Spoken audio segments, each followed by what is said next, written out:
सभी माताओं बहनों को रक्षाबंधन के पावन पर्व की हार्दिक शुभकामनाएं। आप सभी के जीवन में खुशियां ऐसे ही बनी रहे, मैं यही प्रार्थना माँ गौरी और महादेव से करती हूँ। आपके घर में भी रक्षाबंधन के पावन पवित्र दिन में बहन बेटियां आएंगी, आप भी स्वयं जाएंगी, तो आप इन चीज़ों का जरूर से ध्यान रखें। अपने साथ अपनी बहन बेटियों को नियम के तहत इन चीज़ों को दे, और कुछ चीज़ें पूर्ण रूप से वर्जित शास्त्रों में कही गई हैं, ध्यान रखिएगा। इस दिन एक तो शनिवार का दिन हो रहा है और रक्षाबंधन का दिन इसी दिन है, तो आपको अपने जीवन में सुख समृद्धि धन संपदा में वृद्धि के लिए कुछ नियमों का जरूर ध्यान रखना है। कौन कौन से वह नियम है सुनिएगा और अंत तक बने रहिएगा। यह दिन साल का सबसे विशेष दिन माना जाता है। बहन बेटियां घर आती है, रौनक होती है, यह एक त्योहार है। इस दिन सुंदर अवस्था में आपको तैयार होना चाहिए। लाल पीले या हरे रंग के कपड़े पहने रक्षाबंधन में संभव हो तो शुक्रवार के दिन ही अपने मम्मी के घर पीहर आप भाई को रक्षाबंधन करने चले जाएं। नहीं तो शनिवार को भी जो है आप जा सकते हैं, कोई दोष नहीं है। देखिए, बार त्योहार बड़ा होता है, बार की उतनी महत्वता नहीं है, तो शनिवार की महत्वता उस दिन नहीं है, त्योहार की महत्वता है। तो संभव हो तो शुक्रवार को ही चले जाएं। दिन बार देखकर अगर आप घर जाते हैं तो बहुत अच्छा शुभ होता है। अच्छा दिन बार है माँ लक्ष्मी का 8 तारीख को, और पूर्णिमा तिथि 2 दिन व्याप्त है इस बार, शुक्रवार भी और जो है शनिवार भी। ऐसे में संभव हो तो शुक्रवार अच्छे दिन बार को देखकर चले जाए।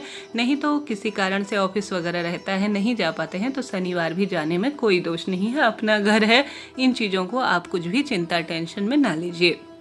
यह तो आपको ध्यान रखना ही है कि संभव हो तो बार सहित चले जाएं। शनिवार जाने के हिसाब से उतना श्रेष्ठ और शुभ नहीं होता है। इसके पश्चात आप सभी को ध्यान इस बात का रखना है कि 2025 में 8 अगस्त 2025 को जो पूर्णिमा का जो व्रत होता है वह किया जाएगा। देखिए, पूर्णिमा व्रत करने का एक नियम होता है। पंचांग में आप देख पा रहे होंगे, पंचांग में जो लिखी गई जानकारी है शास्त्र प्रमाणिक, वही आपसे साझा कर रही हूँ। आप सभी को जो पूर्णमासी का व्रत है वह 8 अगस्त को करना है। 9 अगस्त दिन शनिवार के दिन रक्षाबंधन होगा। ठीक है, 8 अगस्त को इसलिए रक्षाबंधन है क्योंकि रात्रि को चंद्र देवता 8 अगस्त को ही हम सभी को प्राप्त हो रहे हैं पूर्णिमा तिथि पर। अर्थात पूर्णिमा 8 अगस्त को रात्रि को है, जब चंद्र देवता दर्शन देंगे उन्हें हम अर्घ्य देकर ही अपने व्रत को खोलेंगे, यही शुभ और श्रेष्ठ रहेगा। और 9 अगस्त को रक्षाबंधन रहेगा क्योंकि 9 अगस्त को पूर्णिमा तिथि 1:24 तक ही रहने वाली है और रात्रि को यह व्याप्त नहीं है। तो 8 अगस्त को यह 2:22 से शुरू है। ऐसी स्थिति में इसी दिन 8 अगस्त को व्रत रखना शुभ रहेगा। देखिए, पंचांग में तो यही लिखा गया है। दान स्नान का जो पूर्णिमा का कार्य होगा वह 9 अगस्त को किया जाएगा। 8 अगस्त को व्रत होगा। आप अपने क्षेत्र के अनुसार इससे ज़्यादा राय ले सकते हैं, पूछ सकते हैं, परंतु जिस पंचांग को देखकर मैं हर चीज़ आपको बताती हूँ उसमें तो 8 अगस्त का व्रत लिखा है, 9 अगस्त का रक्षाबंधन है। अब राखी बांधने का शुभ मुहूर्त जरूर से जान लीजिए। इस बार राखी बांधने का शुभ मुहूर्त 9 अगस्त दिन शनिवार की सुबह 5:47 से 1:24 तक हो रहा है। तो इस शुभ मुहूर्त में आप राखी बांध सकते हैं। इस बार भद्रा का कोई साया नहीं है। यह बहुत ही अच्छा और शुभ दिन हो रहा है क्योंकि 8 अगस्त को रात्रि में करीब 1:52 के आसपास ही भद्रा समाप्त है और 8 अगस्त को भद्रा व्याप्त है। तो इस दिन 8 अगस्त को राखी बांधना शुभ नहीं होगा। 9 अगस्त को आप पूर्णिमा तिथि तक अर्थात 1:24 तक बांध लेते हैं तो बहुत बढ़िया है, और साथ ही पूरे दिन भर में भी बांधा जा सकता है, कोई दोष नहीं है, परंतु पूर्णिमा रहते रहते बांध लेते हैं तो और ज़्यादा शुभ है। कई परिवारों में रात को जो है रक्षाबंधन नहीं किया जाता 5, साढ़े 5, 6 बजे बाद, तो यह भी नियम है, इसे भी आप ध्यान रख सकते हैं। संभव हो तो सूर्य उदय होते होते नहा धोकर स्नान इत्यादि से निवृत्त होकर आप अपने भाई को राखी बांधते हैं दिन भर में, तो यह सबसे अच्छा और शुभ और श्रेष्ठ है। अब आप सभी को विशेष तौर पर जो मैंने वीडियो के लिए सोचा है उसे ध्यान से सुनिएगा। क्या नियम है, क्या आपको ध्यान में रखना है।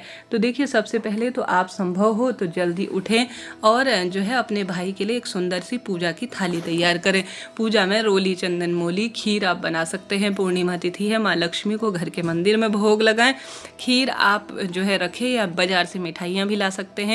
रेशम की लाल पीली जो है आप बाजार से राखी चुने। संभव हो तो रुद्राक्ष वाली राखी आती है वह चुन सकते हैं। कान्हा जी की राखी आती है, या सुंदर सुंदर इस तरह की राखी चुने। प्लास्टिक से बनी हुई राखियाँ शरीर में या हर स्वरूप में नुकसान ही जो है करती हैं, तो अच्छी क्वालिटी की आप राखी चुने। भले ही वह सामान्य रक्षा सूत्र ही क्यों ना हो, परंतु आपको प्राकृतिक चीज़ों का ही चुनाव करना चाहिए। उसके बाद पूजा की थाली में आप खंडित चावल ना रखें, अच्छे चावल आपको रखने हैं और साथ के साथ एक दीपक गोल बत्ती का लगा लेना है। दीपक हमारी पूजा पाठ का प्रतीक होता है और श्रेष्ठ माना जाता है।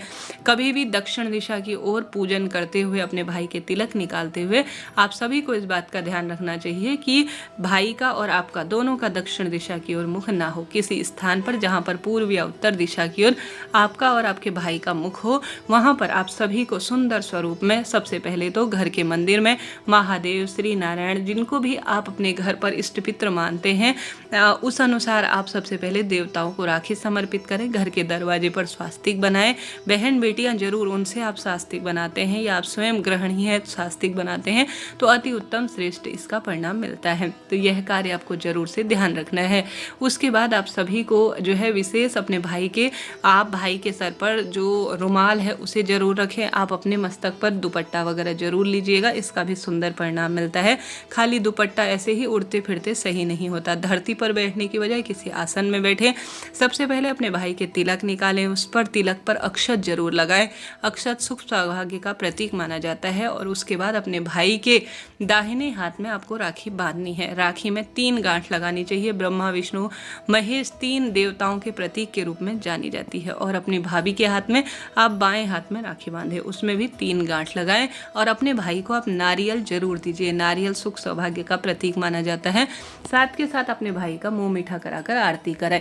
खुश मन होकर भैया भाभी को, अपनी बहन को कुछ चीजें जरूर देनी चाहिए। नारियल आप अपनी बहन को दे सकते हैं भेंट स्वरूप, मिठाई दे सकते हैं, वस्त्र दे सकते हैं। इससे ज्यादा दक्षिणा, रुपया, पैसा, सोना, चांदी, जेवरात जो आपकी इच्छा है वह दे सकते हैं, क्षमता सामर्थ्य। परंतु बहन बेटियां आती है तो कलह कलेश से दूर रखकर अपने घर से वह तमाम परेशानियां झेल कर, कई कार्य निपटा कर आपके घर आती हैं। अपने घर पर दुखड़ा न रोते हुए उनको अच्छी बात बताएं, उनके साथ बहुत सुंदर व्यवहार करें, क्योंकि वह माता लक्ष्मी का ही साक्षात प्रतीक है। तो बहन बेटियां को दिया हुआ कोई भी सामान कभी भी चौगुना होकर आपको मिलता है, ऐसा शास्त्रों में वर्णित है। स्वयं जो है यमराज जी इस दिन अपनी बहन के यहाँ राखी बंधवाने जाते हैं और वह ऐसा वरदान देते हैं कि जो भी इस दिन अपनी बहन बेटियों का सम्मान करेगा उसको कभी अकाल मृत्यु का भय नहीं रहेगा। इतना सुंदर शास्त्रों में वर्णन मिलता है। तो बहन बेटियों के लिए जो चीज़ आप अपने लिए प्रयोग करते हैं उससे भी बेहतर करने का प्रयत्न करें।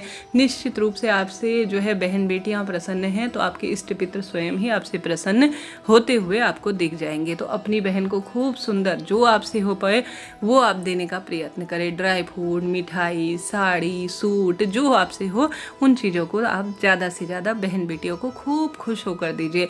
भांजा, ब्राह्मण यह ऐसे कहे गए हैं जिन्हें आप रोज़ नियमित रूप से थोड़ा बहुत भोजन दान देते हैं तो यह देवताओं को सीधे उनके हाथ में दान के समान माना जाता है। तो बहन बेटियां, भांजा सबसे प्रमुख माने जाते हैं। तो अपनी क्षमता सामर्थ्य अनुसार उन्हें वस्त्र वगैरह भेंट दीजिए, परंतु कुछ चीज़ें उनको आपको भेंट नहीं देनी है।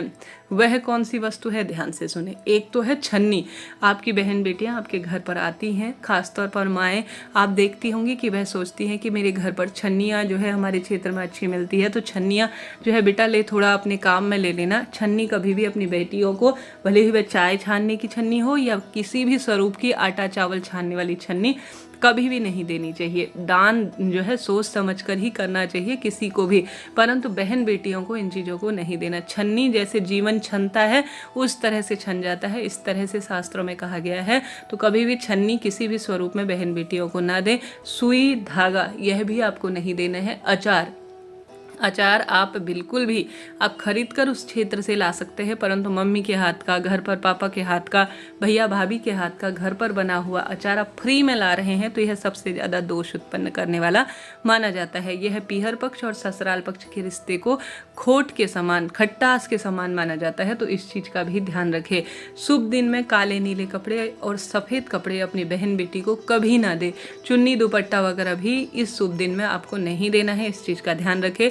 शनिवार का दिन है, कांच की वस्तु भी अपनी बहन को और बेटियों को, आप स्वयं भी पीहर से कांच का कोई भी सामान ना लाए, लोहे का सामान ना लाए। शनिवार का दिन है, राहु का प्रतीक है, शनि का प्रतीक है। कांच और जो है जो हमारे पास लोहा होता है, छन्नी होती है, अचार होता है, यह सब जो है शनि राहु नवग्रहों से संबंध रखते हैं। तो इनको अपने घर पर न लाएं, ना आप पीहर से लेकर आए। लोहे का और जो है कांच का, अचार, छन्नी और सुई धागा और अन्य जैसे छाता वगैरह आपको लगता है कि मैं अपनी बहन के वहाँ से जो है अभी गई हूँ पीहर, तो मम्मी के घर बहुत सारी छाता है, मेरे घर पर नहीं है, तो आप इसको भी लाने से बचें।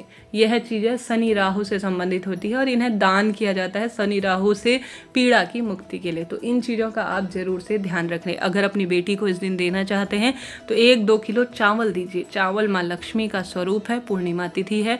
नारियल माँ लक्ष्मी का स्वरूप है, अन्न धन के भंडार भरेंगे अगर आप अपनी बहन बेटियों को नारियल, वस्त्र, दक्षिणा, चांदी की कोई सामग्री देते हैं, पायल बिछिया वगैरह, और चावल देते हैं, हल्दी देते हैं, चने की दाल देते हैं, तो यह सौभाग्य में 4 गुना वृद्धि करने वाला होता है।